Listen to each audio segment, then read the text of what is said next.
Okay,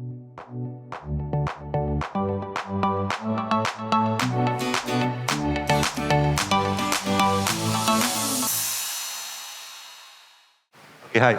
I won't try to maybe have a speech of my own beforehand, but I'll just maybe put a bit of a frame over the discussion. I think over the course of the past 2 days, you have heard about this issue of how we are thinking about a much more resilient workforce in an age where we expect humans to work alongside AI and robots. And of course, then what does that mean at the individual level? What does it mean for the organization level? And what does it mean at the societal level? For this particular panel, we are actually then, as a result, looking a little bit further out. You can't talk about strategies if you are just looking short term. You can't talk about policies without thinking about how it affects the entire system. So how do we look at things with a slightly further lens, a slightly broader systems perspective of addressing this issue is what we hope to be able to cover. And so as part of that, the design of the panel is such that we actually got people from across the whole spectrum, from the academia to the government, as well as industry, and of course even Patrick, who represents the workers, who are the ones who are going to be most affected by some of these potential changes. I think that the key thing for us to hope to get out of this session is actually what is the role that each of the players in the ecosystem have to take on. How should we be thinking about those roles, and who is then doing the other job so that we're not doing this on our own? But more importantly, how everything then comes together at the systems level to create something that's sustainable and ultimately human-centric or benefiting the workers in the process. So with that introduction, maybe what I'll do is that I'll call on each of our panelists to say a little bit. Some of them actually have slides, so they'll have a short presentation potentially. But maybe I'll first start off with Hon Wing, who will tell us a little bit more of how the companies and someone like Temasek, who actually has a stable of companies, is thinking about this issue going forward. Thank you, Wei Yang. Always good to come back to SMU. Been here a few times, gave a few talks, and this is done in conjunction with MIT, my alma mater. So, do you have the slides on? Can you get the slides on for Hon Wing?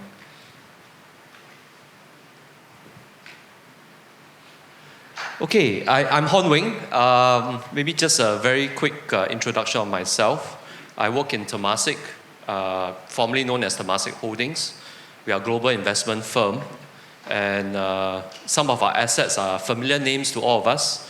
Mainly not your SMEs, neither are they your MNCs, but the bulk of the companies in between. Familiar names like DBS, SIA, Singtel, PSA, SMRT, etc., etc. So we are a very active shareholder. We work with our companies on various different issues, and most importantly is really to make sure that they continue to grow, continue to bring value to Temasek and to Singapore. Maybe I just start my presentation with just one slide. Maybe move on to the next slide. Do you all know what is this? Anybody raise hand? Nobody. Okay. This is a picture of England in 1960s. Okay, as you can see from the picture, you have someone with a very long stick knocking at the window. Do you know what he's doing? Sorry? Yes. This guy is called a knocker-upper. Okay? And what his role, his job, he's a worker, right? His job is really to, every morning at a certain time, he'll go around, this is in Sussex, and knock on the windows of people sleeping. And his KPI, his KPI is really to wake people up. Okay? And this was as recent as 1960s. But as we all know, his job has been taken away by technology, aka alarm clock. Okay, so his job has been disrupted by technology. So maybe we can move on to the next slide. I think today's topic is very relevant, and it's really talking about artificial intelligence and its impact on the workforce. And I think you can just deconstruct the impact of technology or AI really in three different. The byproduct there are only three I can think of. You can think of more, you let me know. Number one is displacement. There will sure be jobs that will be displaced. And these are really the jobs that are likely to be repetitive, likely to be, very procedural. And I listed in my slide some of the things I can think of, which are, think call center agent, translators, people review documents. Okay, so that's one effect of AI. The second effect really is augmentation. And I think with the advent of ChatGPT and generative AI, you have seen some of these. And I'm sure many of you, including students, any students here? No students? Got should have. One student. Got use ChatGPT. See? Augment your job. Augment your work, even as a student. How do you use AI to do your work better? Working as a co-pilot. Working along with you. Doing research, helping you to look through legal documents, helping you to code, helping you to draft a better email to your professor or to your boss. Okay, help to augment your work. And really, the last one, which what AI can do or has done, is really to create new jobs. So it's not only displacement per se, but also the creation of new jobs. And these, as I put in the slide, we only have short to medium-term visibility because really the impact, the consequence of what AI can do, we can't really look too far into the future because the technology is evolving so fast. So things like, how do I look at AI ethics, look at data orchestration, things like that are coming about. And I think many different companies are thinking very deeply about such things and how new jobs are being created. Someone told me, what about prompt engineering? I don't think prompt engineering will be a new job. It will be deeply embedded in everybody's job. And if you can't do prompt engineering on your own, I think you'll be very, very hampered in terms of what you can do. Okay. I only have 3 slides. This is my last slide. Earlier I mentioned that I work in Temasek and our assets are known as portfolio companies, TPCs, Temasek portfolio companies. On your left are some of the names, and we have already seen some TPCs successfully using AI in workforce enhancements. DBS, many of the tellers are being retrained to do other things because we have chatbots coming into place. In PSA, robotics, scheduling, how containers are being moved, where they're going to be moved to, also using optimization, using AI. SIA, another service-related company, when you fly, using, interfacing with the chatbot, how do you do customer training? How do you train the service staff in SIA to deal with customers? So some of these things. SP Group in operations. Then you must wonder, what value do we bring? What value does Temasek bring if our portfolio companies are already doing a lot of this work on their own?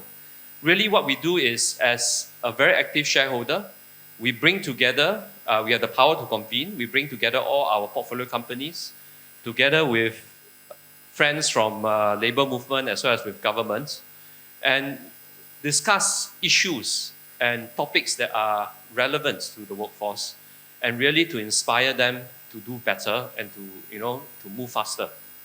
We also are able to bring everyone together to share best practices, like what DBS does, what PSA does, so that others will be more inspired to move along this direction.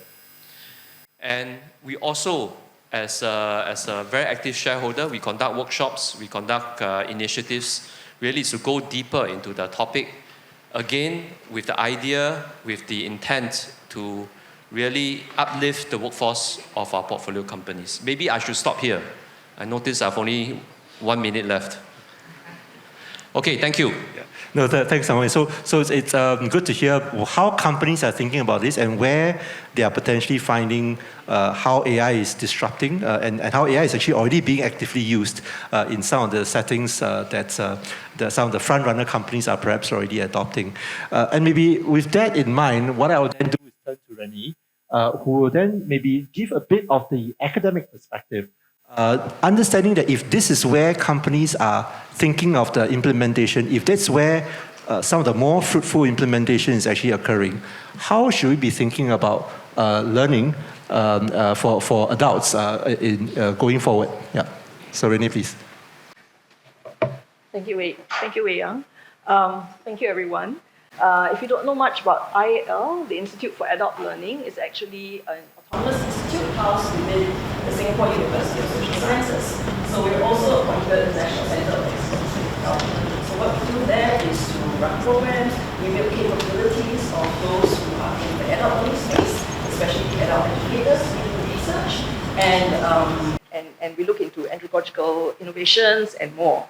And so some of the research we do spans things like the science of learning, where we're actually coincidentally, if you were here yesterday, working on metacognition in adults, and all the way to jobs and skills, and we run national surveys, etc. Okay, so one of the things that we did last year was to launch what we call the Adult Learning Collaboratory, okay, because we realized that we actually had to go downstream towards translational research as well.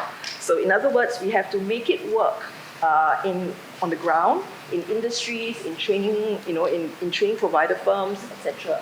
So what we did was to set out to work on collective innovation to tackle the wicked problems in adult learning. And in the age of AI, there are even more wicked problems to have to deal with. So we were very focused on making sure that this is a use-driven initiative, okay? And there is active co-creation. So if we recognize that this is an ecosystem approach, then all ecosystem players should come in on the game, okay? And it's not something that's dictated just by us. But we also wanted to say that it had to be backed by research. And so the research insights that we have gathered, and are gathering, will be funneled into ALC work. And finally, we wanted to do it with ample attention to experiment and testing. Because it's going to land on the ground, we can't just leave it there on the ground and expect that everybody will be able to use it immediately. We have to make it work to the different contexts that industry, etc., are all facing. So how do we do this? We chose to work on. The mic isn't working. Yeah. Okay. All right. I'm so sorry. I hope you can hear me better now. Okay, so I won't backtrack the whole thing, just to tell you that this is the Adult Learning Collaboratory that we're talking about, and the Adult Learning Collaboratory is actually focused on translational research. Okay, so we're working on 3 work streams, all right, and the first one is to deal very much with the individuals. Okay, so we realized that in this age of AI, it isn't enough really to just focus on helping people, the workforce, handle AI as a tool. Okay, so that means we can't just learn to use AI, or we can't just have workers learn to use AI. We need to have them use AI to the point that they can create value with it. Okay, this is because jobs will change. They can learn to use the AI for that particular job, but it's going to change. So how do we help them cope? We thought that we would go into this, what we call domain plus. Recognition of adults is the fact that they come with experience, they come with expertise, they come with knowledge. All right, so the use of AI, therefore, should leverage on this and build on this domain. So we're working very much on the domain plus aspects of using AI. So what we do is to focus very much on the domain expertise and have them come to learning as a means of co-creating, creating value out of AI. So in other words, we not only learn to use AI, but you learn to use it such that it augments what you're trying to do. Okay, so you have that plus layer on top.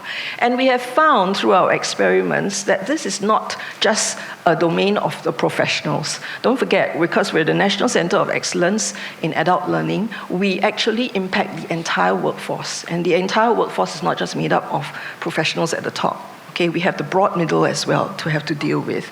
So contextual application in job roles and job roles that are changing rapidly demands that we think deeper about how we can approach this problem through this way. In other words, giving them skills that they can build on and continue to build on. And that inspires them to go into continuous learning mode as well, okay? So it's very practical innovation. It's a very practical innovation skill, and it's something that we can hand over to allow for workers to feel that they can value create in their job roles. So that's the individual work stream, okay?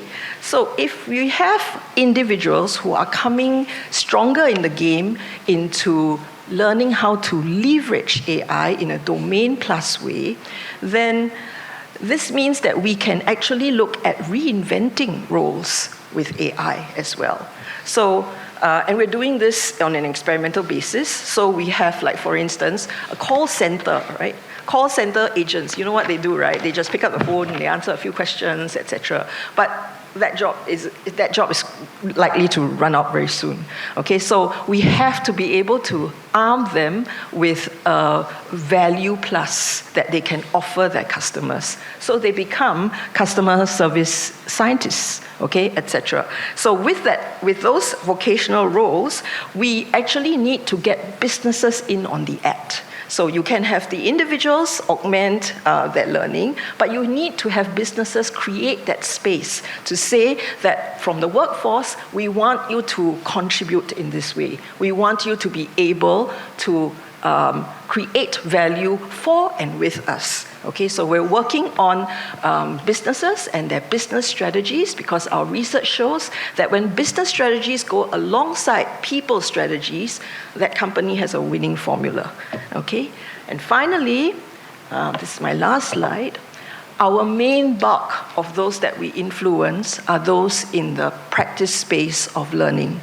Okay, so with adult educators, we found that in our research, many adult educators were very focused on reproducing knowledge, meaning we give you something, we want you to spew it back at us or show us how it's done, okay, after we've given it to you. Obviously, this cannot stay.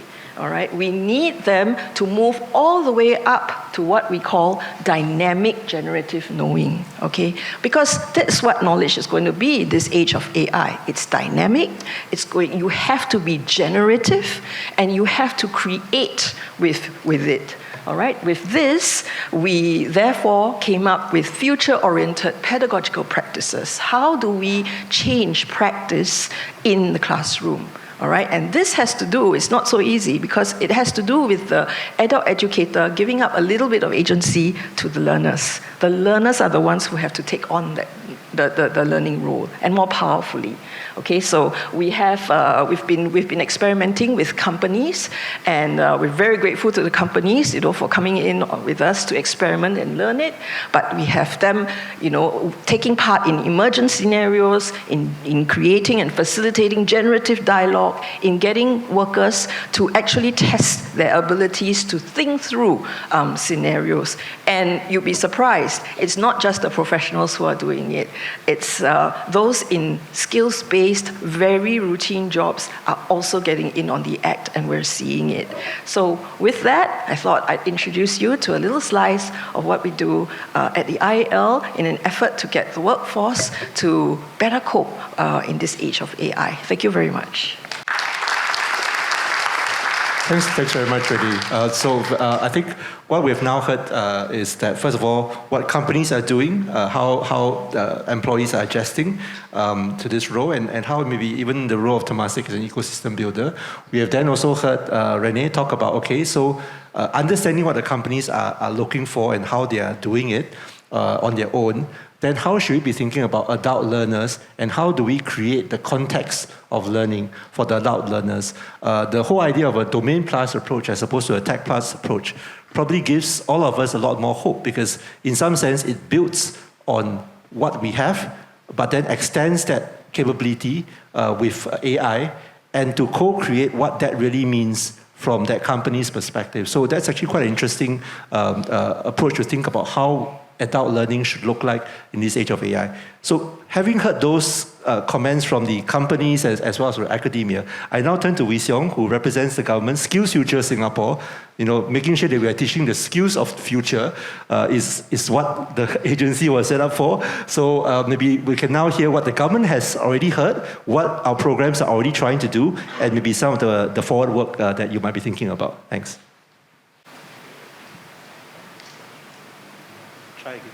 Hello. Yeah. Thank you, Wei Yang. This morning, I just came off a meeting with the chief economist of World Bank. Of course, AI is the topic to talk about. And I was asked a question, are we starting to see massive layoffs? Of course, we've heard of tech companies laying off their workers. But at the moment, we have not seen massive layoffs, but we can't tell. This week's edition of The Economist, I think they covered quite a few AI-related articles. A lot of exuberance about how super intelligence will come in a few years' time, how jobs will be taken by robots, AI agents, etc. Of course, there's also skepticism, right? Because there's also the other side of thinking that whether there'll be barriers or obstacles to adoption of AI. How will the pace of AI permeation in the workforce come to be? The other thing that I wanted to mention is that this AI, of course, is a technology trend that is coming to us fast and furious, but we also have to remember that in the past, we have also undergone many transformations brought about by technology and business. Of course, we are very familiar with some of these, like digitalization, even the one about the alarm clocks that was mentioned by Hon Wing. Yeah. So these are things that are happening all the time. So that's the backdrop of what's happening. And I think in my response to World Bank this morning was that I think we're in a time where there's a lot of uncertainty.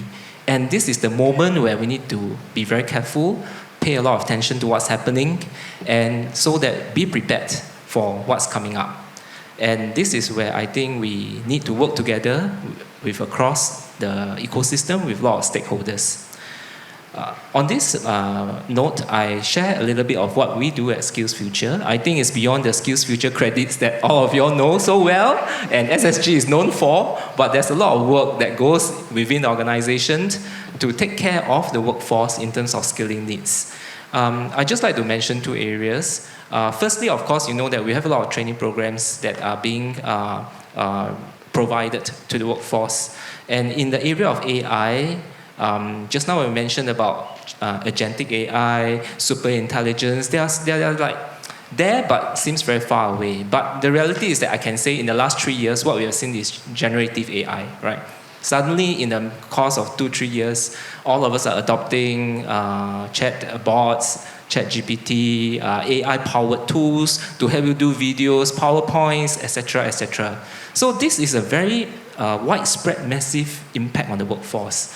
And in the course of the last 2 or 3 years, Skills Future Singapore, together with all our sector agencies, have been working very closely to ensure that all our programs have been embedded with Gen AI and AI skills. Renee mentioned about, the tech skills need to be together with domain skills. So for instance, one of our foundation programs on digitalization, the Skills Future for Digital Workplace, has been updated to ensure that Gen AI, automation, data analytics, robotics are also embedded in these courses. And these courses are also specific to different industries. So it will be in retail, food services, logistics, manufacturing, and across, to ensure that the whole workforce has access to the training. So this is very important, ensuring that there's easy access to training and upskilling. The second area of work I wanted to talk about is really my area of work, which is in looking at data. We are using big data to help us understand what's happening to jobs and skills, especially important in these times when things are changing very fast. So in the recent years, actually, within SSG, under the skills development group where I come from, we've been able to build capabilities to analyze jobs and skills, labor market information, job posting data, to try to sense what are the signals that we can get in terms of jobs and skills trends and movements. And doing so actually allows us to address two out of many, many areas that will be brought about by AI. Firstly is the disruption part. How are jobs and skills being disrupted? What skills are being replaced, or what skills have become more prominent in the age of AI in the different job roles? The second area is in displacement. If indeed there are jobs that are going to be displaced, what can we do to help the workers? In the area of data, what can we see in terms of adjacent jobs? Where are these places of high growth, high demand? For instance, in the care sector, in the green areas, are there areas where some of our workers can also access some of these jobs? So this is where a lot of the data work we've been doing and will continue to do. I think things are moving very fast. A lot still needs to be done. We need to continue to refine our approaches. And this is where I think collaboration that I mentioned just now across stakeholders is very important. Because at the government level, we try our best, we take a look at the broad level. Different sector agencies and industries will come together to also take very specific looks at the needs and the changes happening. The sort of closing the loop of things becomes very important. Yeah. So I think essentially that's a very big overview of what we've been doing in the age of AI, and then we can discuss further later. Thanks. Thanks very much, Wee Seong. So we can hear that the government has been trying to, respond and even thinking hard about. So I think what you have heard now is like the company level, what we then think we might need to do in terms of the way we teach and the kind of environments that we are actually helping our workers to learn and relearn. But then more importantly is as they learn and relearn, that we are not having a systems imbalance as well. Because if everyone starts training into a similar job, then you still have a shortage of jobs because they will only be trained for those specific jobs which may not be in full demand. How do we understand what jobs there are? How do we understand what assets the workers actually bring with them to help them to upgrade to the next level in areas where there are jobs? And so that actually segues very nicely into what Alok will actually share next about his work and that the M3S team has been working on in this area. Yeah, Alok, please. Thank you. So is this does this work? It seems to be working. Great. Okay. Thank you, Wei Yang.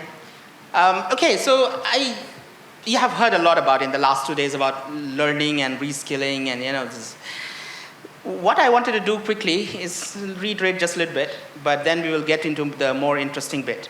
Okay. So just now you shared about this alarm clock taking away the job of some guys. I have a few more examples, just to get people thinking along the same lines, right? Digitalization has been taking away jobs for the longest time. And the key idea here I want to emphasize is that learning has been important not just now, it has been important for the longest time, okay? We have to realize that. It's not that AI came and, took everybody's lunch and now we are struggling to figure this out. We have been trying to figure this out for quite some time. I give you one more example. This is closer to home. Last time, our parking coupon enforcement officer, this guy would go and check everybody's car, see if they put the coupon or not. Now, he has to upskill, no choice. Because parking.sg app was released, now he goes with this device and checks, this digital device and checks around. So again, this has been going on. Now the question we always ask ourselves, if learning is so important, why are more people not doing it? Or are people doing it? So I look around for some reports. This report from a few years ago, and there are other reports from many other places, it shows that about 40-something% people don't even care about learning. Other 30% who care, who went for learning once, after that said, no more, enough, I'm done. Okay? But why is that? That's the question we have to ask ourselves if we want to get to the root of this, right? Asking the right question, very critical. Closer to home again, 70% people have not used so-called free money from the government. I have to agree, I am one of those 70%. So I was asking earlier, Wee Seong, that, hey, tell me what course to take. Yeah, so I can use it before the thing expires in December. Okay, so I'm one of them. It's very important. Now, the question, as I said, we have to understand what is the problem so that we can solve the problem in the right way. Okay, so what is this barrier? What are these barriers? Existing research shows us time and cost are the biggest barriers, right? In Singapore, I have this go-to excuse. No time. Sorry, no time. Where got time? Work is already 15 hours a day. I go back home, I got a 2-year-old daughter. Where's the time? The other one is cost. Now, again, thanks to our friends here in SSG and the government, at least in Singapore, the courses are heavily subsidized, like 90% subsidized. There's more funds to take care of it. And yet we are not learning. So what's happening? So I bring about this third point of clarity. The question of, and some other panelists have brought this out already, what to learn, when to learn, and if I do learn, where will this bring me? That question, if we can make that path easier to define and find, we believe in our research that this will really help people, give them the motivation to do this. So I bring you some examples. Anybody from construction, do you think he will ever consider going into healthcare? But what is important to realize is that the skills from construction to a guy doing wheelchair, helping people with wheelchairs in healthcare setting, and somebody working in the aviation sector, they have skills that are really similar, right? Of course, there are then domain expertise that you have to learn, right? So this is the part that I want to emphasize, and this is where we are trying to say an ontology approach can help us find that pathway. Now, before I get deeper into this ontology concept, and I briefly share about this, I have to highlight Prof. Tom Malone. You can raise your hand. He will share, he has been working on this ontology concept for probably longer than I have been alive. Okay, that's an exaggeration, but very long time, okay? My point is, there's a lot to be shared about this concept, and please, I urge you all to listen to him in the next session, where he'll talk a lot about how do we develop ontology, what else can it do, and it can do a lot. But here, I just want to touch upon this one use of this ontology. Instead of trying to map, all the skills framework to jobs, to sectors, to critical work function and tasks, we also have to find the links between the tasks from different sectors, completely different sectors. So I need this skill to learn not to step on things. Sorry about that. Okay. So this is what this ontology allows you to do. What we are trying to do is take all the tasks from all the jobs of all the sectors, and then try to do this semantic similarity score to find out where are those adjacent roles. And very clearly, not only where the adjacent roles are, what are the roles, what are the tasks?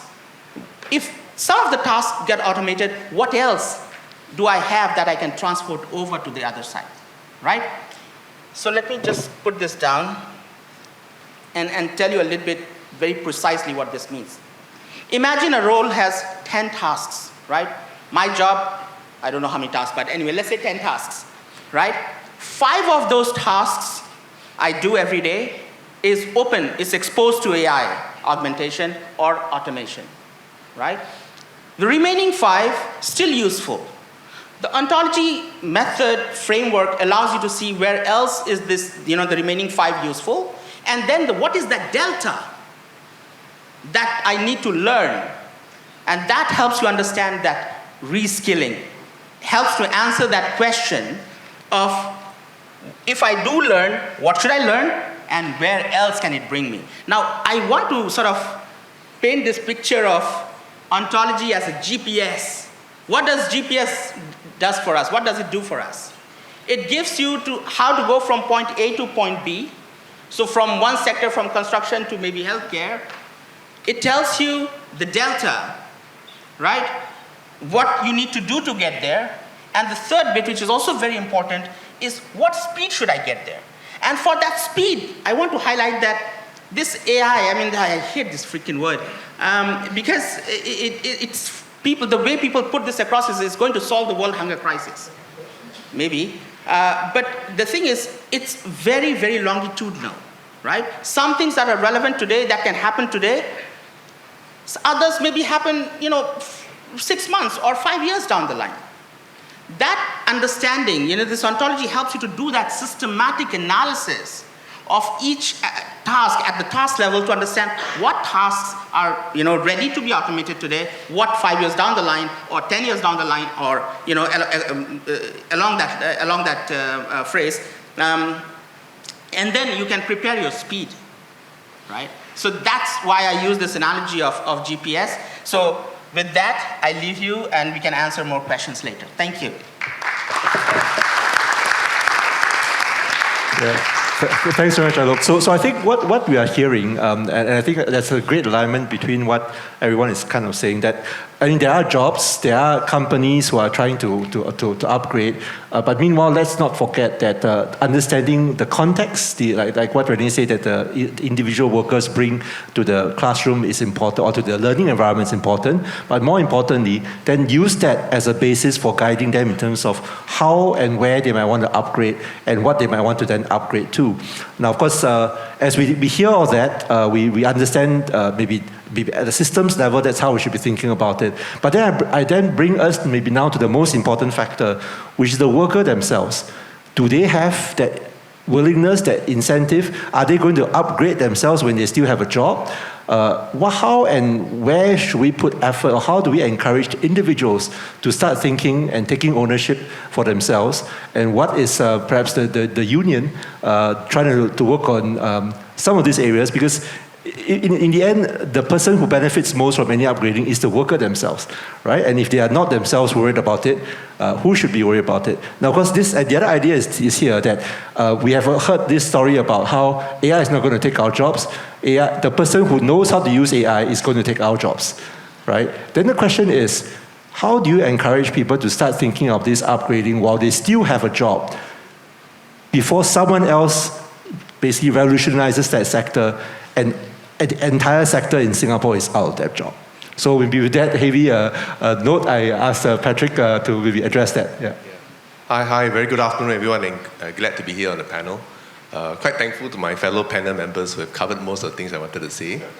Yeah, I was just thinking through, and as they were sharing, touches on many of the areas I felt were very, very important. I think all covered most of the ground, and we are uniquely Singapore. In the sense that you see it's more than a tripartite panel.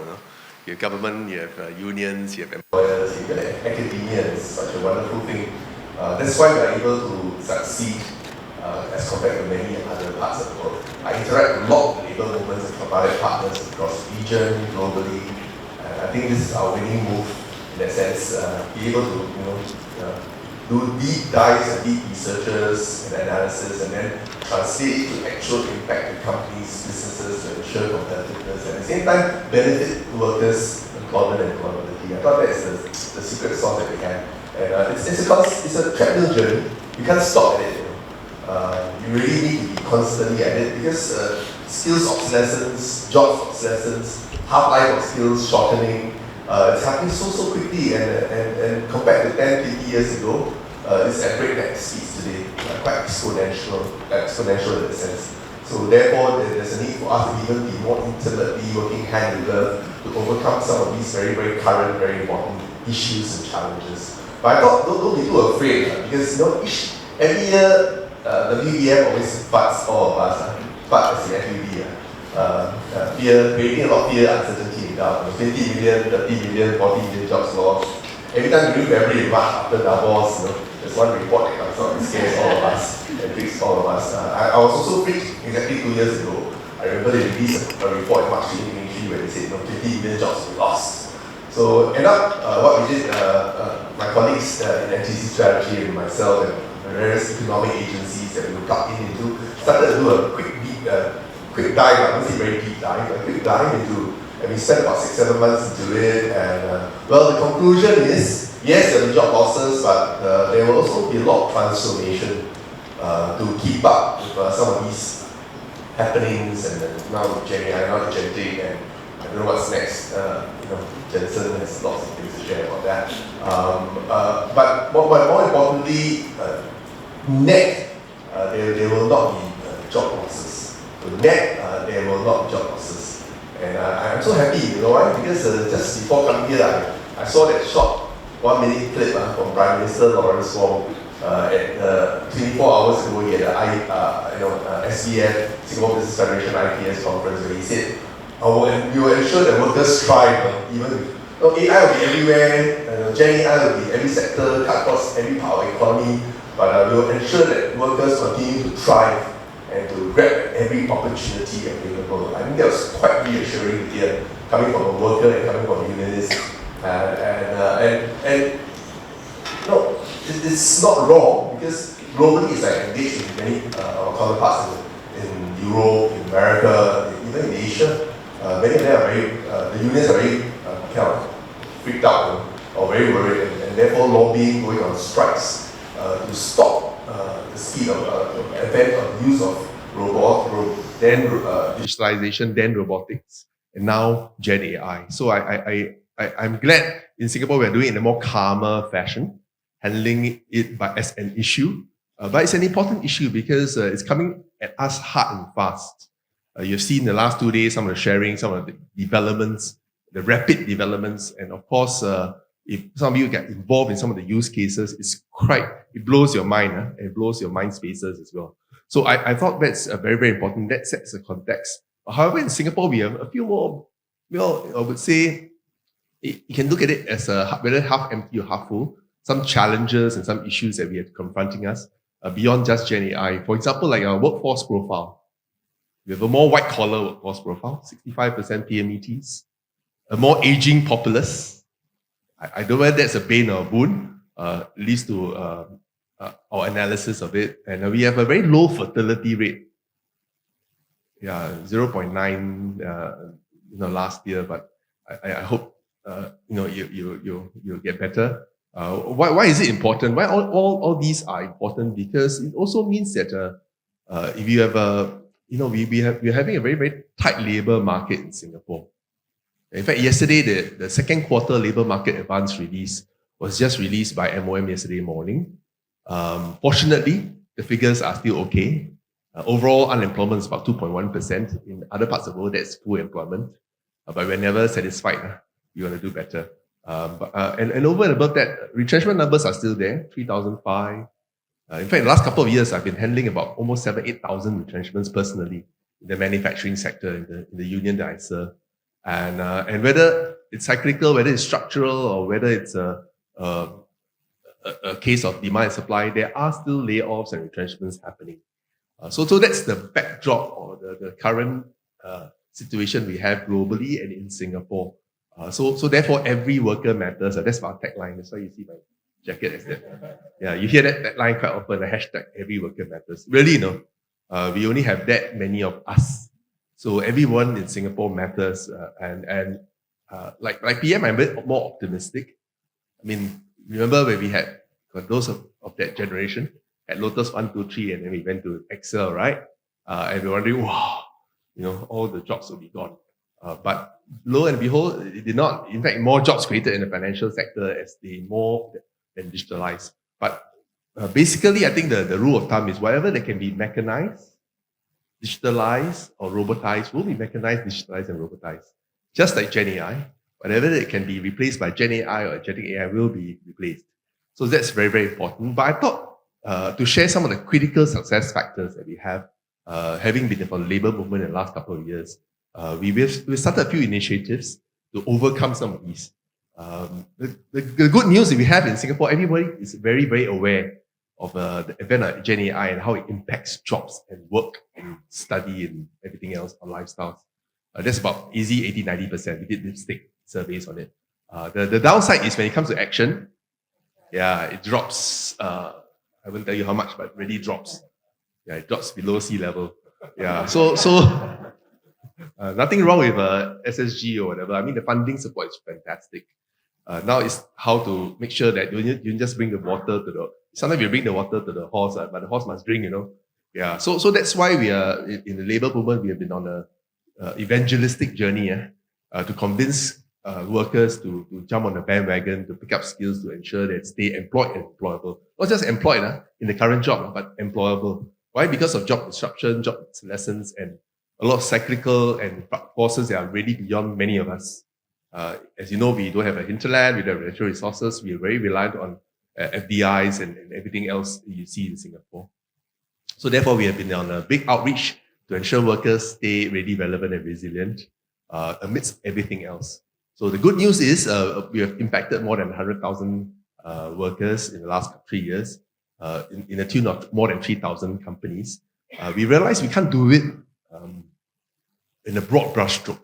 We have government support to do that through career health, skills first at the national level. But we needed to do it in a very granular, very company by company level. For this simple reason, we have micro SMEs, large local enterprises to multinationals, varying sizes. Different sectors also have different idiosyncrasies and different challenges and issues. If you have a big bank to a little small offshore representative office, or large multinational producing semicon to a contract manufacturer or helping to do some of the end stage stuff, it varies quite differently. And there's different strokes for different folks, and therefore we are doing it at a very company level to make sure workers at every company, depending on which size, which sector, some sectors very ahead of the curve. Financial sector, professional services, very ahead of the curve. But some not so, maybe because they are in wholesale retail trade, where it's still traditional mom and pop shops. So therefore, we are doing interventions company by company, quite laborious. That's why we had to really spend a lot of resources. Thanks to the government, we just downloaded another big kitty of funds earlier this year in budget to do this. So if you are any companies that are keen to embark on company training committees, let me know. We can link you up to benefit your workers. But finally, I know time's running up, but I thought some few critical success factors I want to take leave with everyone in our journey in the last couple of years. What are critical success factors? I think firstly, do together. Don't try to do it alone. That's why we insist on a tripartite format. That's why we insist on working closely with the company. Well, only the company bosses know what's the direction, what's the orders, what's the skills in demand. Yeah, you can give it the broad brushstrokes. I know the fantastic report by SSG every year during October, November, but at the company level, what's next? So the information asymmetry and the communication is vital to the success. So that's why the company training committees get workers, unions, companies, even funding agencies involved, so we know what's needed, what's next, and what lies ahead. So very, very important. This close do together effort, and of course, nothing beats communication. You can do together, but constant communication is vital to the success. So I thought just leave these 2 points with everyone on how we are doing it and how we see successes. Of course, there are failures because when you don't communicate enough, not contemporaneous enough, or not working closely enough, you drop the ball. But those that we see successful are those who have worked very intimately together and communicate very, very contemporaneously. Yeah, thank you. Thanks very much, Patrick. I think that's quite a bit of tour de force as well in terms of what we are trying to do on the workers' side. I think maybe I'll just start to the discussion by then throwing a little bit more cat among the pigeons here. Obviously, one of the things I've often heard, especially from friends who come in from China and so on, in other countries which are maybe more hardworking, than us, that our workers are not hungry. They ask for high wages. They are not really that keen to upgrade themselves. How do we address that motivational problem or issue? Are there insights from maybe some of the academia side of the house as well? Are there some things that you might have observed?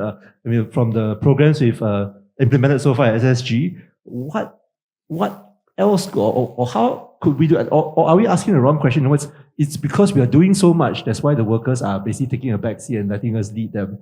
I just wanted to tap your views on this particular issue. Patrick, start first. So I think my view on this is, if you force feed something, it's always hard to swallow. And I think in some sense, I'm rephrasing what you said. And the question becomes, so how do we not force feed? on one hand, the more you give, the more people don't have the motivation to go and do something that's by themselves, right? And here, certain companies, for good thing, I mean, it's a good thing, it's not a bad thing, but firing is not something that people do very easily here. It's not like Google or Meta, where in big companies in US, where here 20,000 people have lost their jobs. That will set fire, really. Then you have the motivation to do something about it. And so I think here we are safeguarding a bit much. Right? Safeguarding a bit much. That's my view anyway. Mm-hmm. Others? Come from the SSG angle, since you're talking about lifelong learning. And the low percentage of it. Yeah, I just wanted to make a response to that because the latest statistics shows that the numbers gone up. Because people know that the credits are ending, right? And then you have the urgency to do so. But in the first place, I think within SSG, we are also mindful we are not chasing after numbers. The reality is that we enable the population, the workers, by giving them the funding, SFC, right, skills future credits, so that it's there. And if you find that there's a need for you to use it to help you in a skilling angle, then use it. So that's one of the areas that Alok just mentioned, cost.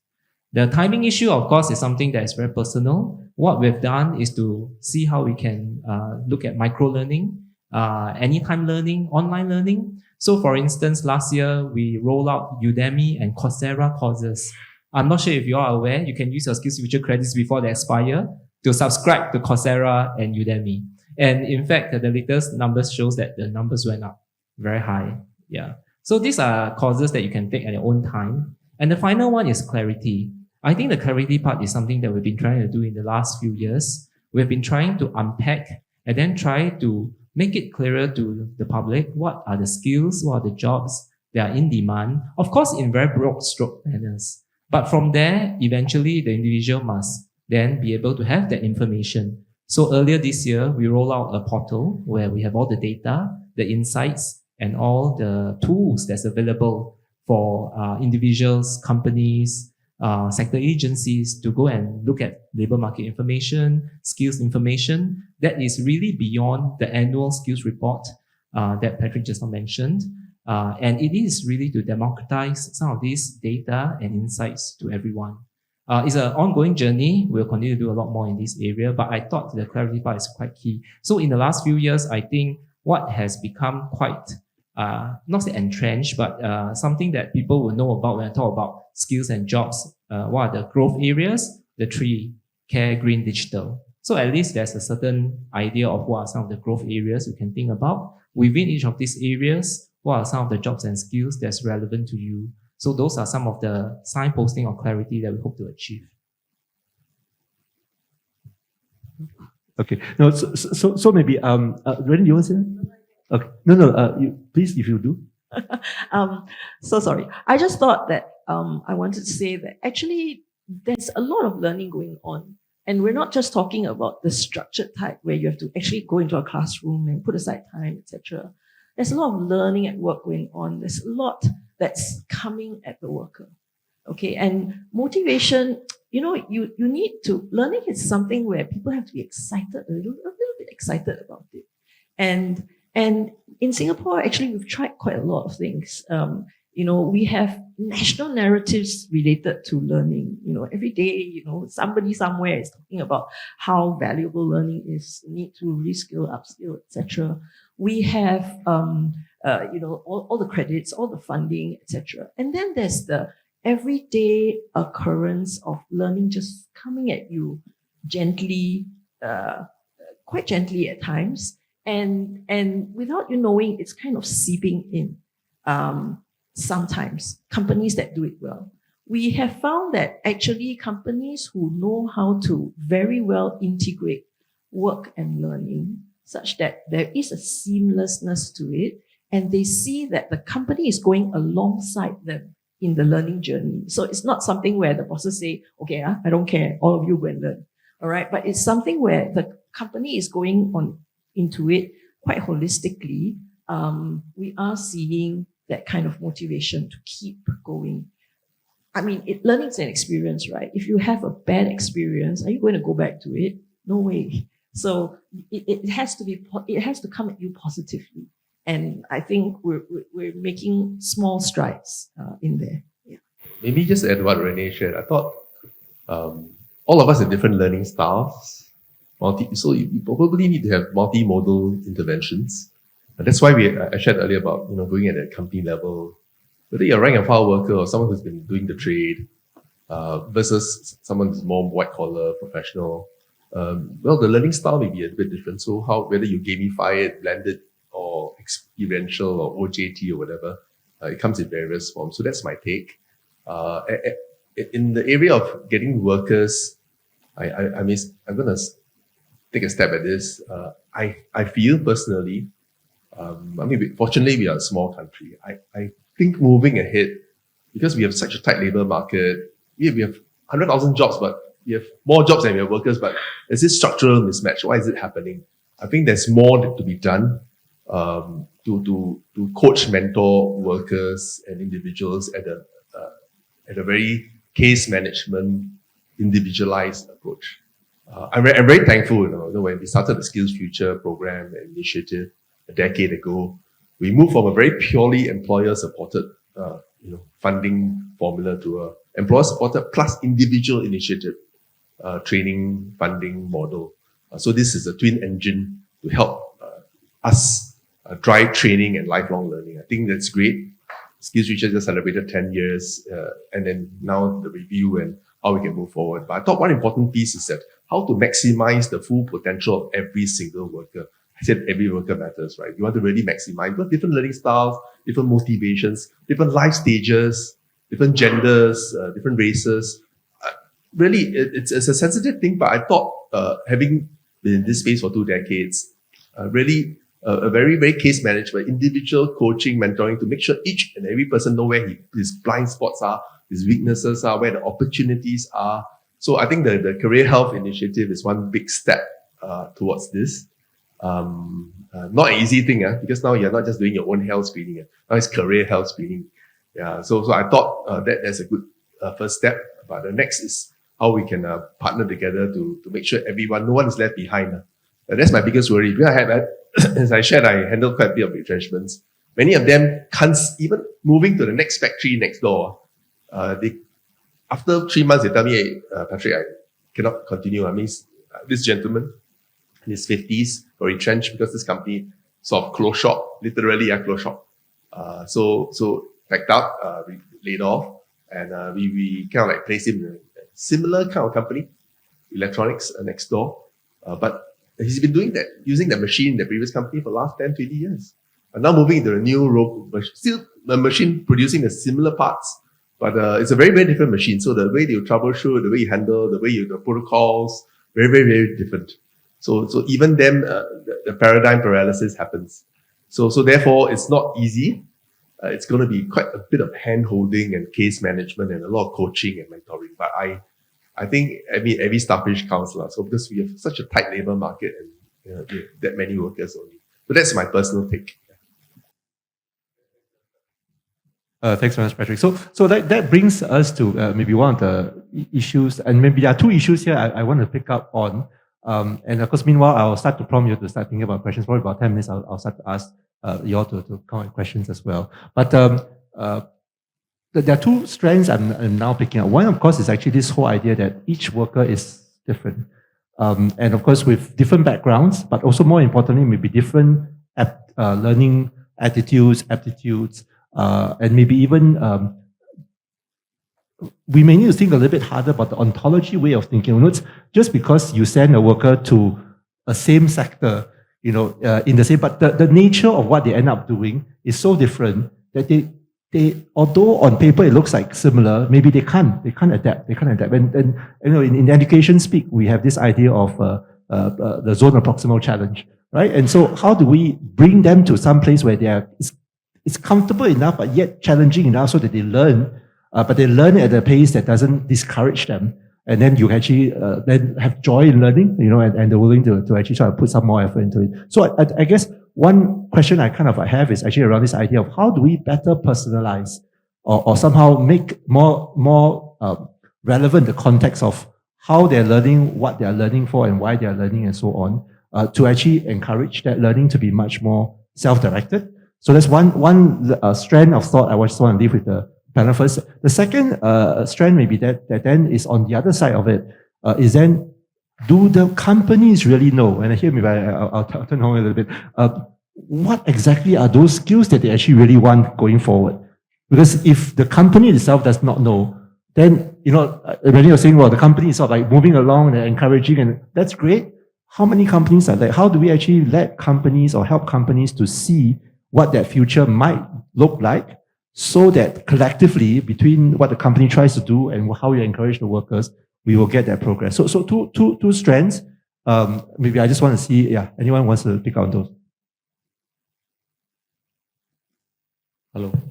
Maybe I just answer from the company perspective. Do companies know? Some do, many don't.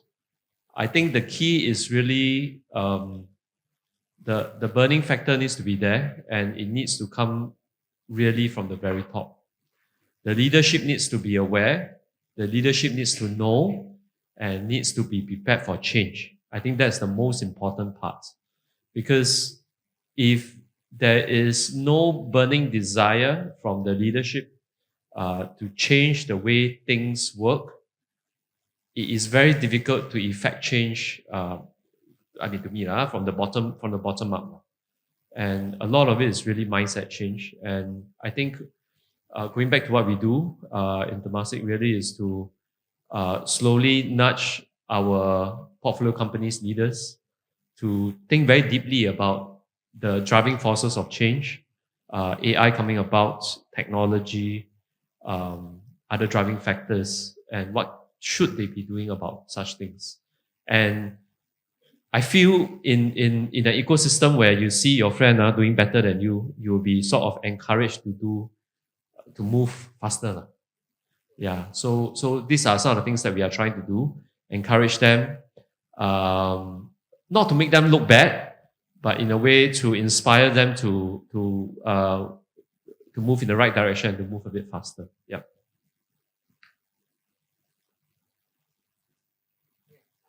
So I want to raise 2 points here.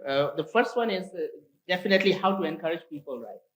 I said earlier, we safeguard a bit. So the idea that what I wanted to sort of highlight there is, yesterday we heard about this science of learning. You have to get people to feel the pain in order to learn, right? That was very clear message from two very esteemed panelists. I summarize that as, the age-old, no pain, no gain, right? And even in teaching, we kind of try to challenge the student just a little bit, just to get them outside their comfort zone so that, they find it exciting and so on and so forth. So that is an important idea here, right? And that can happen in many ways. One idea you said just now is if your peers are improving, peers are doing better, that definitely puts a lot of pressure on us, right? So that could be one, there could be others. On the other point of trying to personalize, I think this is another thing that you mentioned, this ontology for sure. This concept can be used at scale. I mean, that's our hope really. And for this particular work, we are kind of getting started in this specific use. So we'll have more to share in due time. And I'm looking at Tom again. But definitely the vision is that you can try to use, not just be fearful of AI that it's going to take away the jobs, but also use the AI to create those jobs, create that personalization.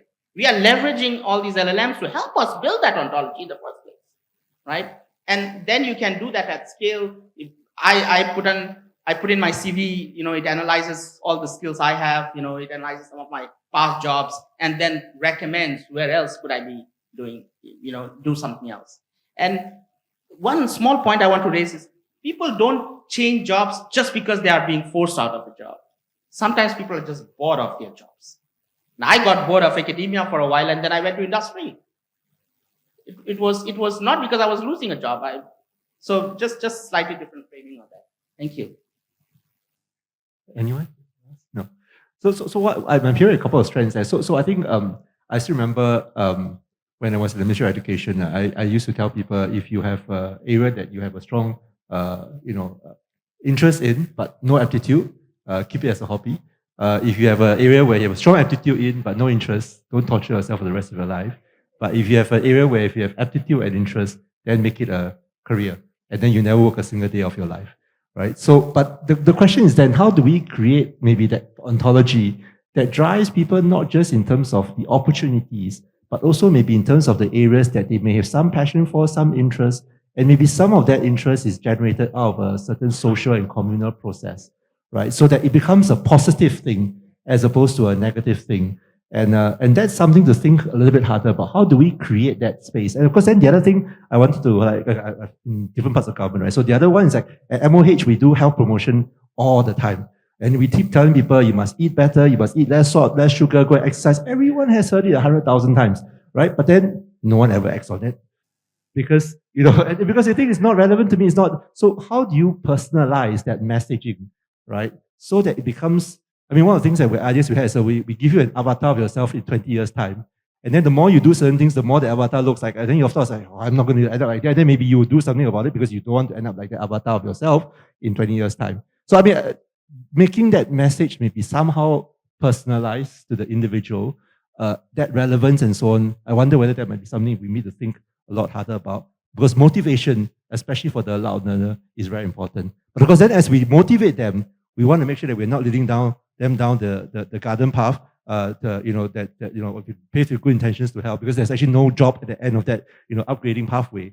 How do we make sure that we are also able to collect enough information about what those nature of those jobs are going to look like, and make sure the companies are also thinking in that direction, and ensuring that and once they start thinking in that direction, we know exactly who to recommend to them to actually, bolster up their workforce when they are ready to move. Because we have already told the right people to do the upgrading, at the right places. So maybe on that note, anyone else wants to chip in a little bit more before I start taking questions? Yeah, maybe. Okay, Wee Siong, maybe, yeah. Personalization, from my angle, SSG's angle, not so much about how to learn, because that is the part where I think many people are looking into that, but what to learn. Again, back to the what to learn. Recently, Career Health Initiative, we also roll out the Career and Skills Passport. That is an individualized passport. And that is a very powerful thing, because once the individual goes in, SingPass, log in, you can see your career history, your skills, what kind of training you've gone through. Actually, back end, because we also have taken an ontology approach, we are able to then recommend to you what courses people like you have gone through, what kind of skills people in this job role that you're currently in needs to have or good to have. So these are very high potential things that we are actually working very hard on. In fact, in the next few months, there'll be new things new features being rolled out. So these are personalized insights and nudges.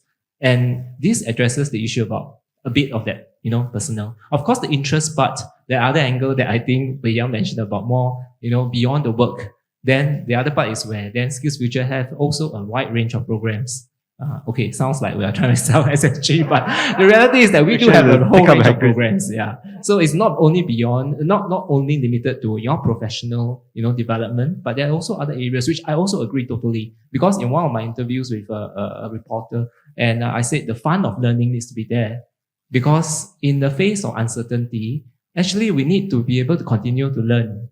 And we must ensure that that capability is there. And then we talk about what to learn and how to learn. Yeah, thanks. And maybe just one more strand that I wanted to pick up before I forget, now go to the questions, is that while we are talking about the use of AI to help us to do the ontology and to help to guide people, there is that one thing that Alok kind of mentioned, which is that the use of AI as a companion tool for individuals could actually help them to assess the adjacencies that otherwise they might find difficult to adjust quickly. Right? So it's almost this idea that if I had some of these assets, but there are some AI tools that if I then use those AI tools and learn how to use those tools, I may be able to do this job. Right? And then, of course, over time, initially, maybe some part of your salary goes to pay the company that gave you the AI tool. But over time, as you pick up your own capability and begin to contribute the refinement of the AI tool, that company begins to pay you for that as well.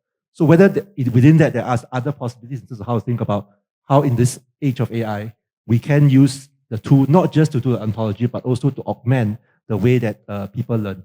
Okay, so with that, maybe I'll start to go to, I think Anatoly was first, maybe I'll let ask first question. Yeah. Thank you, Ian. And firstly, I would like just to compliment and congratulate the Skills Future Singapore program on the diversity of programs, but also the opportunities. And I know it's the 30% of the population and this number is growing, but I can tell you it's better than some of the close to zero numbers that we're seeing across some of the other geographies. So as an example, is what you're doing as the government for the population is absolutely outstanding. And I guess the question is more around, and we see this trend, as what we've been discussed yesterday and a little bit of today, is industry needs to work with the formal educational institutions on better understanding what are the skills itinerary. So where we can come together, meet together, where the companies go from A to B and use this GPS to get there faster and better. What role do you think universities can play in guiding companies and industries in building such connections and building such partnerships? Thank you. Okay, maybe I throw the question at Rennie first. Okay, a bit more difficult. Okay, if you're thinking of a very traditional university setup, it's a little bit more difficult because traditional universities, have to feel that we know the knowledge and therefore, we put it out there and then kind of business kind of follows. But I think universities have evolved, that's for sure. And partnerships with industry are now very much emphasized and are carefully built. Just take a look around this room and I think we can see how it works. So the fact that, a symposium like this attracts people from different parts of the ecosystem shows that something must be working for this to happen. But I know what you're getting at. You're getting at this deeper coherence, this deeper coordination that will allow things to happen much faster and in a much more coordinated way. And that, I think, is something that needs a coming together of communication means, of the messaging and whose messaging should come forward, okay, and then the impact that we want from that messaging, in order that universities, academia, and industry can use their individual strengths, to power things ahead and to be more coordinated. I don't know. Does industry feel that they want to come in on this? Hello. Maybe I just share at two levels to your question. One is really at a policy level, one is at a practical level on the ground. In my past life as a civil servant, rest assured that as a small country, we are very coordinated. So between the ministries of education, manpower, and trade and industry, on a yearly basis, the civil servants do coordinate, and the one from the trade industry will sort of set the direction as to these are the growing sectors, in the short term for Singapore, and therefore what are the downstream effects? What are the kind of manpower you need to cultivate, to grow, to develop, and also what are the skill sets the education system needs to produce in the students. So there's this coordination at the policy level within the government. And I think the other level, which is really points to some of the things that you say, is really at a practical level, what can we do more? And I think today, already a lot has been done, in the sense that you get a lot more students going on an apprenticeship kind of courses, where you have, like for instance, the IT programs. I think the IT degree, where you are allowed, we are supposed to spend a significant amount of time in a company doing work and then going back to the institution to learn certain skill sets, etc. And then it's an iterative process. And then also a lot more internships nowadays for students, where in my I'm very old already. My time, we don't go for internships. We just finish our degree and then we go into the workplace. But nowadays, I have people who, I have students who perpetual intern. Within a 4-year course, they go for 5 internships. I'm not kidding you. I have one intern who is like this. And they're very prepared. I prepared to take a leave of absence to really go out into the industry to learn. And therefore, there is a feedback process where the university also know, hey, maybe perhaps I should pivot my courses to look into this new area of work rather than to keep doing the same syllabus and the same curriculum moving forward. So there's this feedback process where I do think that our IHLs, correct, right? Correct. Our IHLs do have this process where they constantly fine-tune what they teach. And hopefully we can evolve our system into one that really takes in a lot of feedback from the industry so that when our students go out, they are relevant to the workforce. Yeah. I think the key operative word, just to add on to what Hong Wing shared, is speed to market. I think I don't profess to speak on behalf of the Minister of Education, but having checked the GPC for the last 5 years, I think one key thing is speed to market that we need in view of, as I shared earlier, the rapidity or the speed of change and skills obsolescence and knowledge obsolescence. So therefore, speed to market is very important. And that's why we notice our 3 ITE, 6 autonomous universities and 5 polys have been in that journey to look at modular CET programs to really ensure that we have speed to market. Because fundamentally, your main academic program will give a very strong foundational basis. But at the end of the day, you still need the speed to market to keep up with the industry changes. So it's what Hong Wing shared earlier, which I corroborate, because I was on the EDB board for 6 years. I can tell you EDB works very closely with our IHLs and ministries to make sure that whatever investments we bring in, we know what are the skills in demand. We try to translate it to eventually practicable, translatable, and impactful skills and training for our Singaporeans. Look, do you want to say anything? Or? Okay. No, so maybe I'll add a little bit more than make sure everyone has a chance to speak first before I try to speak on behalf of SMU. Achan probably can also add on if he wants to. But I think there are a couple of levels of how to answer that question. One, of course, is the whole idea of what do we train. And I think trying to understand that relevance to industry and the speed at which to react to what the industry is now thinking about, it has been a hallmark of how we've done in Singapore. And of course, because of quite a bit of our strategy being oriented around foreign direct investments, typically a foreign direct investment that comes in is of the latest technology. And so if we actually then understand what they're looking for, it already in a way sets us up for the next 5 years maybe in terms of the skills that are actually being taught out of what they're actually telling us is important. But in some sense, the speed of the technology evolution has become even faster. So which is why I think when we were thinking of this whole idea of the resilient workforce kind of a research program, one of our pillars was actually looking at things at a societal optimization level, right? Which is then to say, looking ahead, looking beyond what the companies are telling us, looking at maybe even some of the evolution of the technologies that are already arising. Are we able to even help companies, even those that have not yet landed in Singapore, to see actually beyond what we already can see in the companies today, what else will come?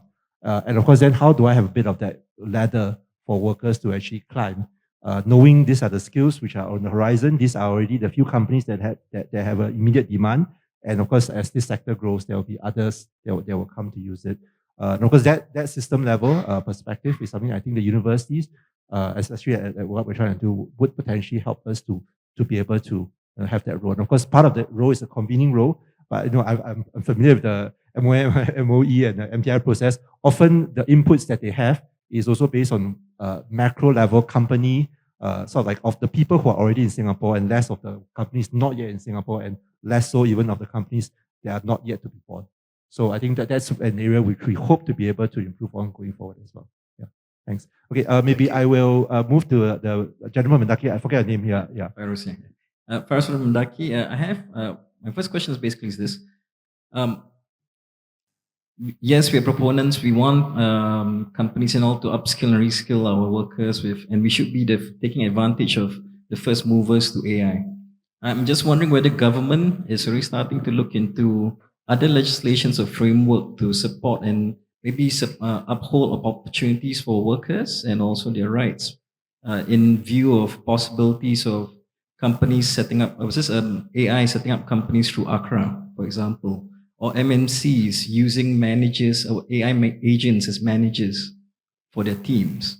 So I'm just wondering whether the government is already starting to look into such legislations or frameworks to protect our workers. Just the next step ahead. And the second one is actually, I was wondering, it's a personal selfish question. I'm wondering about my skills future. Is there any way to extend the deadline? I would love to use it to fund for my own PhD studies later on, but that's my second question. Thanks so much. I think I'll help the panel to answer the first question because I raised that in Parliament last year when we saw the really advent of AI and the ethics. We have some model principles adopted. In fact, Singapore is one of the first countries that came up with it, and we shared it at Davos. And but more importantly now is at the employment level, how we can do that. So Parliament is not open yet, but you'll hear me lobbying more about it. Yeah, that's one, my assurance to you. Second is definitely at the tripartite level, we are looking at possibilities to how to, it's still quite nascent. Globally, I've been doing a big scan on this. Some jurisdictions have started quite deep dives into this because the unions were giving a lot of heart aches to a lot of the government and industries in some parts of the world.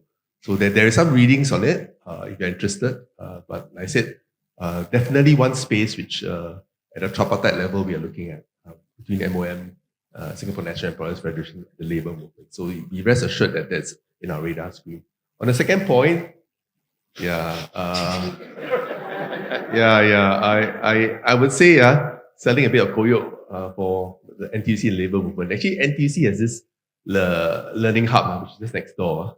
If you can't use up your $500, just subscribe to the LXP account and then Fion will thank me for this. You get free LinkedIn learning as well. So if you run out ideas, just subscribe to that. Okay, thanks, Patrick.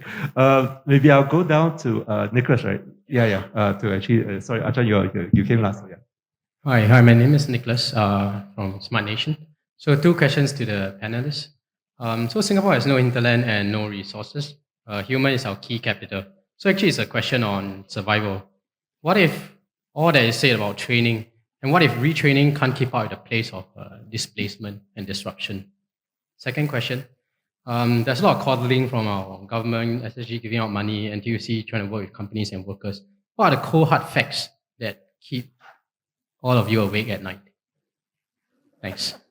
Yeah. So what keeps us up at night, and what happens if we can't train our human capital to be relevant when our only resource is, as you always learn, from our school days, is human capital. Unthinkable. Maybe I'll give this a shot. I think it's not so much about are we going to able to reskill people fast enough. There is a lot of hype. We have to really cut through what I call the hype noise and see really where the things are relevant for us to really make the changes, right? And really reskill. There are a lot of fundamental things where you don't even need AI and still a lot to be done there, right? And people are, so talk about learning, not necessarily AI or, Gen AI. Yeah. So that was the only point I wanted to make. Mm-hmm. Yeah, I jump in to say learning and skills stock in the population is one thing, but actually from one of the studies from PIAC, Renee, if you had,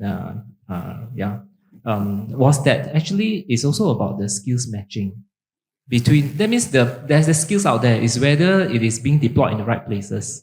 And this is where a lot about that information asymmetry comes in, where are the skills, where is it residing, are they being recognized, Are we just looking at very basic credentials, for instance? So there's a whole host of issues that surrounds it.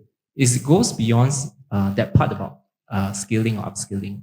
So that's just a very quick response. The second one, to respond to the part about what keeps me awake or what are some of the issues that I thought about, I will go back to the part about collaboration. Because in face, I mentioned just now, in face of quick changing environment, I think there's a need for the ecosystem partners to always come together. And I think it's like as Patrick and some members mentioned, we all sitting here together, we all work very closely. All the more we need to do that.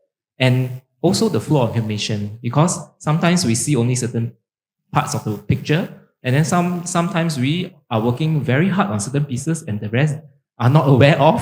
And this is where some of these conferences are very important, right? So this is where we come together and share. And this is where I think a lot of synergies can be found. Maybe Ajahn, you have the last question.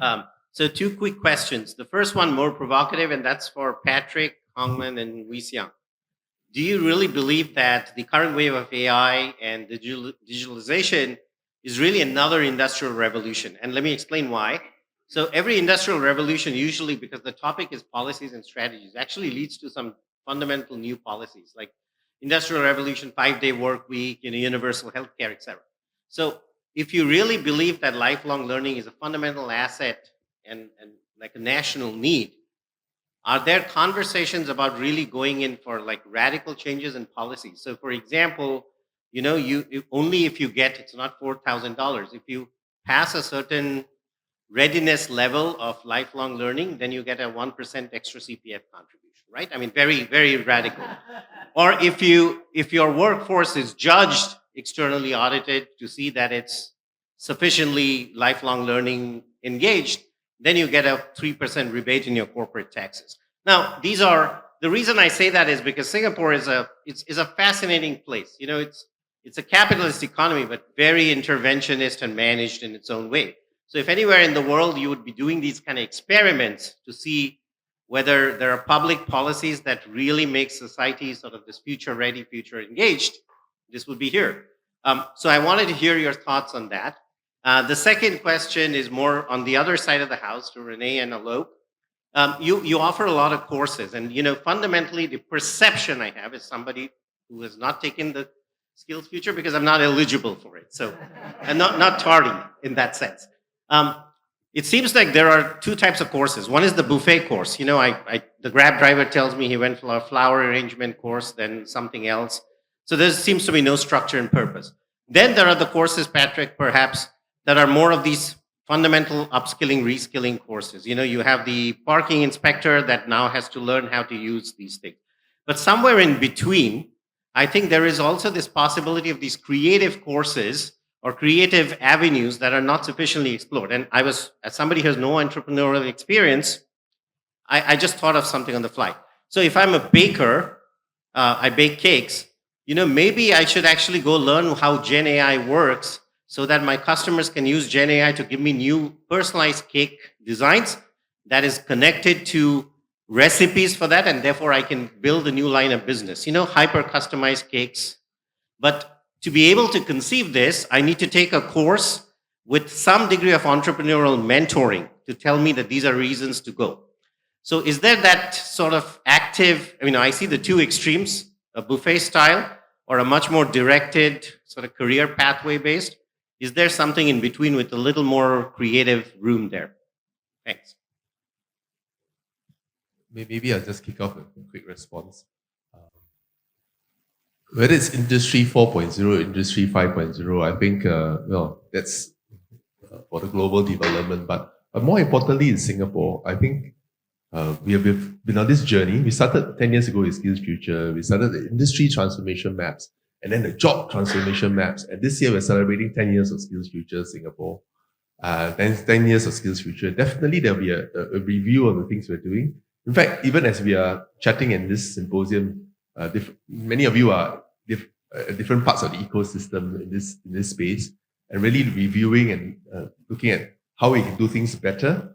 But I totally agree with you. Some of these skills, I wouldn't like to use the word soft skills, but creativity, complex problem solving, and communication always comes up tops.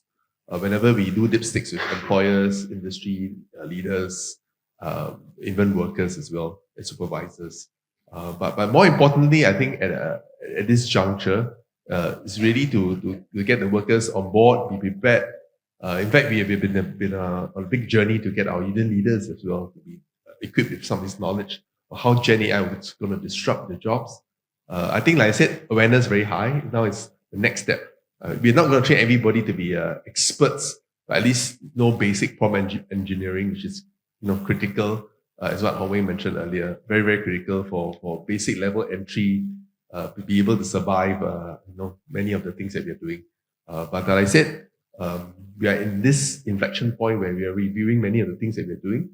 And definitely there will, I don't know whether we have new laws, new legislation to look at this, but definitely a lot of new policies are coming up, including some at the tripartite level. I get involved, I'm currently involved in 4 tripartite committees and work groups, and definitely looking at how AI and how learning and training impacts different segments of workers. We're looking at it not just at sectoral level, but also at segment level. Whether you are someone who is coming back to work, someone who's not so young, maybe a senior or future senior, or whether you are HR, human capital practitioner or professional. I think different segments see it from a different lens. And therefore, some of the interventions and policies and program changes you will expect to see in the coming months and years. Just watch this space. I think the good thing is that we've got 2 MPs with us, so I'm sure they can make their own speeches in Parliament at some point in time, maybe advocating for some of these things as well. So we keep the ideas coming, and then maybe we will see being surfaced in good time. But I think this idea that there are policies, there are sort of like the various structural issues that we try to work through, and like what Yusung said, I think we are trying to work together as an ecosystem. I think that's an important facet of what Singapore does, and maybe as a result, a potential hotbed for a lot of policy interventional trials, and then seeing what the effects of those are, and then refining those as we go along. So I think my time is completely up, and I think burned 5 minutes already. So I think I will probably have to call it to a close. Unless anyone wants to have any burning last words? No? Okay. I think I'll just try, because I think I'll be hounded off the stage very soon. So, but thanks very much everyone for engaging questions, as well as I hope you enjoyed our discussions. Think about yourself as well, because you're part of the adult learning world going forward. I hope we've given you some inspiration of how you want to spend your skills future credit going forward as well. Thanks very much, everyone. Thank you.